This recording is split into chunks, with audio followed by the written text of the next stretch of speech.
All right, let's get right into it. Today, we're doing a technical teardown of the 2024 Krispy Kreme cyber attack. We're going to deconstruct this whole incident and pull out the key lessons, especially for those of you who are network security engineers and cyber analysts. So let's dive in.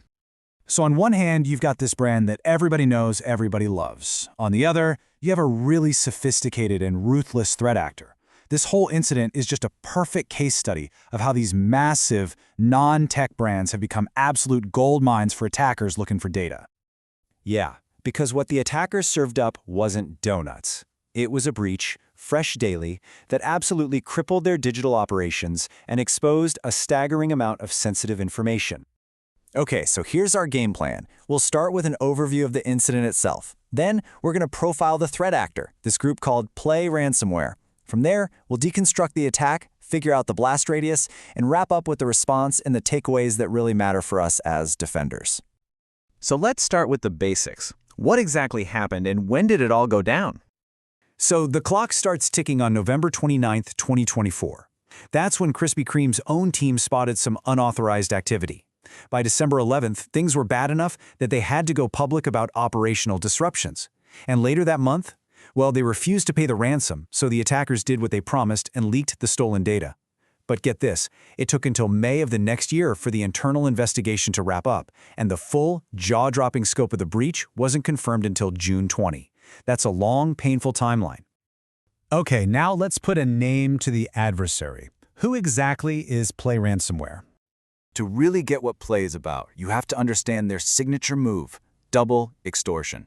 See, this isn't just about locking up your files anymore. That's old school. This is a two-punch combo. First, they encrypt your data to bring your operations to a grinding halt. But at the same time, they steal a copy. So now the threat isn't just pay us to get your systems back. It's pay us or we leak all your sensitive data to the world. It's absolutely brutal pressure.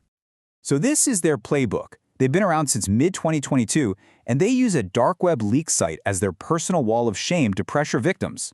From a technical side, they're notorious for going after vulnerabilities in SSL VPNs, a super common way into corporate networks. And they don't care who you are. Their targets are global, and they hit every sector. What's really clever, though, is they time their attacks for maximum impact, in this case, right before the holidays. Just pure chaos. Which brings us to the big question for all of us. How did they actually pull it off? Let's deconstruct this thing. This slide does a great job of connecting the dots between the symptoms, what we call indicators of attack, or IOAs, and the probable root causes. So, IOA number 1, all their digital services just stopped. Analysts think that was from hitting vulnerabilities in their third-party cloud services. Then there was the unauthorized network activity that their internal team spotted. That points to a possible exploit in their mobile ordering app. And finally, how do you steal 184 gigs of data? Well, that screams a compromise of their cloud-based point-of-sale systems. And the data they got, my gosh. This wasn't just names and emails. They hit what we call trophy data. We are talking social security numbers, passport info, military IDs, even biometric data like fingerprints. Think about what you can do with that. This is the raw material for just devastating identity theft, for sophisticated phishing campaigns against executives using stolen contract details. This is data that has a very, very long and dangerous shelf life on the dark web. So now that we know what was stolen, let's actually try to quantify the blast radius. Just how much damage did this attack really cause? First up, the human cost. Over 161,000 people had their most sensitive data exposed. And what's crucial to understand here is that this wasn't mainly customers. This was primarily current and former employees. This was an incredibly personal and deep internal breach. Next, the sheer volume of data. The attackers walked away with and later dumped 184 gigabytes of this super high-value information. That is a massive digital footprint. And of course, the money. In just the first fiscal year, the direct costs, we're talking lost revenue, remediation, the whole shebang, blew past $11 million. And that's just the initial number. But what's really fascinating is how the impact was so uneven. Their digital channels, the app, online ordering, were completely offline for more than a month, which hammered their revenue. But their physical supply chain, the delivered fresh daily network that supplies stores, that part was resilient. In fact, it actually saw 21% revenue growth during the crisis. It just goes to show how targeted this attack was on their digital transformation efforts. So this brings us to the final and I think most important part. the response, and what we as defenders need to learn from this.